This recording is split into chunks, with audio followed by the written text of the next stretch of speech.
সূরা আল কাহাফ। বিসমিল্লাহির রহমানির রহিম।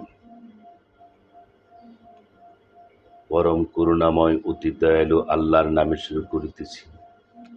সমস্ত প্রশংসা আল্লাহরই, যিনি তার দাসের প্রতি এই কিতাব অবতীর্ণ করেছেন এবং এতে তিনি কোনো অসঙ্গতি রাখেননি।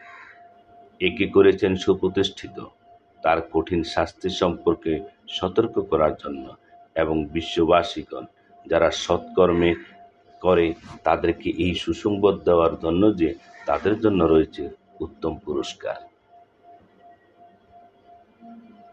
যেখানে তারা থাকবে চিরকাল, এবং সতর্ক করার জন্য তাদেরকে যারা বলে যে আল্লাহ সন্তান গ্রহণ করেছেন।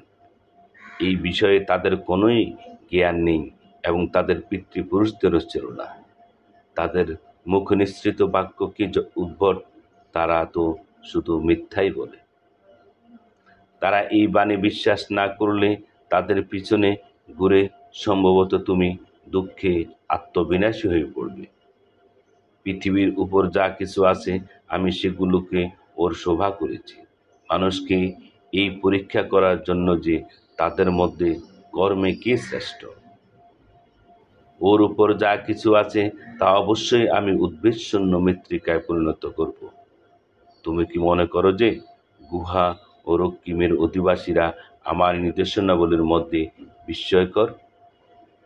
যখন যুবকরা গুহায় আশ্রয় নিল তখন তারা বলেছিল, হে আমাদের রব, আপনি নিজ হতে আমাদেরকে অনুগ্রহ দান করুন এবং আমাদের জন্য আমাদের কাজে কর্ম সঠিকভাবে পরিচালনা করার ব্যবস্থা করুন। অতঃপর আমি তাদেরকে গুহায় কয়েক বছর ঘুমন্ত অবস্থায় রাখলাম। পরে আমি তাদেরকে জাগরিত করলাম এটা জানার জন্য যে দুই দলের মধ্যে কোন দল তাদের অবস্থিতি কাল সঠিকভাবে নির্ণয় করতে পারে।